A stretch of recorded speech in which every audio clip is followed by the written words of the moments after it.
Hey, how y'all doing? This is Hunt 919 Truth to Sports coming to you with another segment. Hopefully your day is going well. Like, comment, and subscribe. This is part of my preseason game predictions for the season for the Colorado Buffs. We're going to get into the Nebraska game. First, to throw a little bit out about Colorado. Of course, we know that they have Shedeur Sanders, who was on the Heisman list up until yesterday. They're saying that he's not up there now because of the record last year, 4-8, and I kind of agree with that. I think you should have a good record or a winning record to be considered a Heisman, but it looks like he would be a first-round pick as one of the top QBs in the nation. He's been averaging over 3,000 yards since he's been a college player. I think his highest was 3,700 yards when he was at Jackson State. Then, of course, you have Travis Hunter, who's a dual-threat athlete. He's another guy who's looking to go into the first round.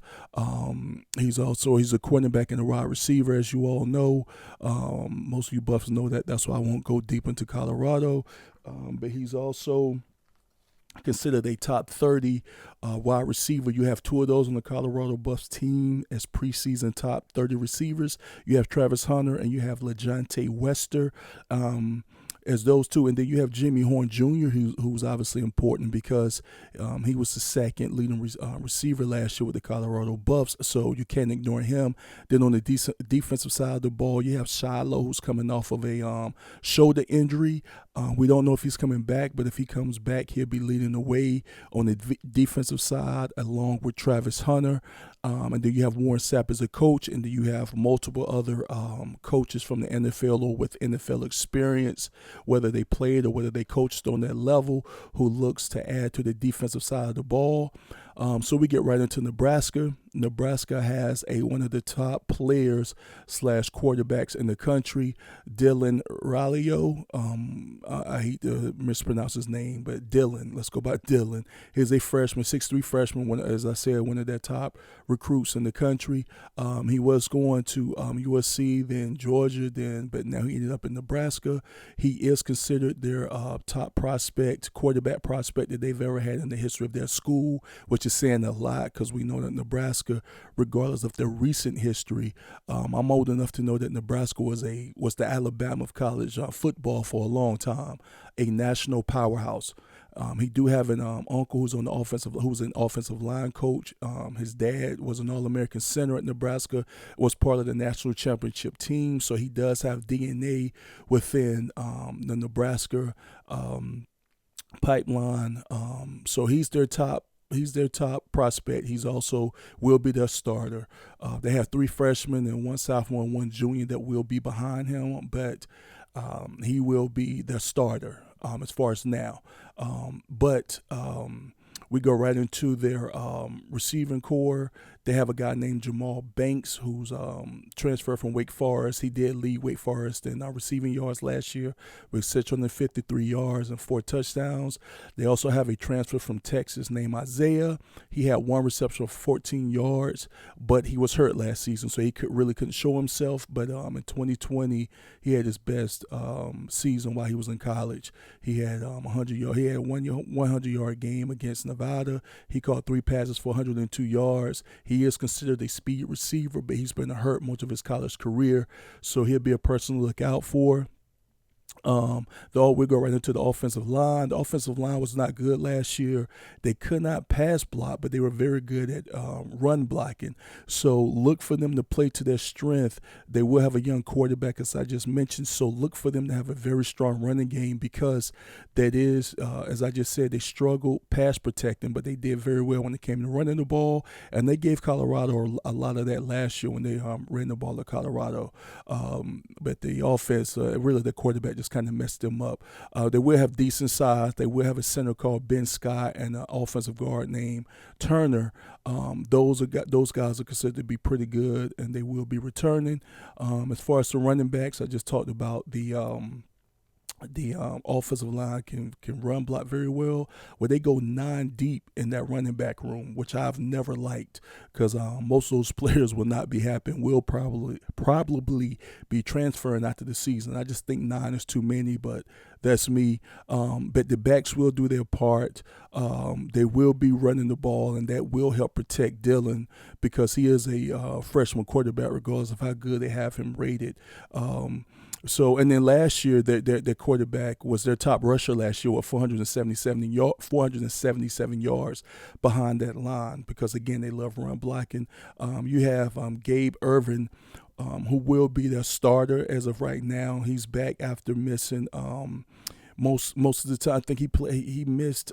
He played in 3 games last season for 200 yards, and then after that he got hurt. But he will be starting this year. But they do have a 4-star running back who's coming right behind him named Downdale. He's a 4-star running back, and they're saying that he could easily be the starter by the time the first game comes along. So they have at least 2 very good running backs who are fighting for that number 1 spot. But Dante Downdale, while at Oregon in 2023, he had 17 carries for 90 yards and a touchdown. He didn't play a lot because they had very good running backs playing in front of him, so that's nothing to be ashamed of. At a school like Oregon, you didn't get a lot of time.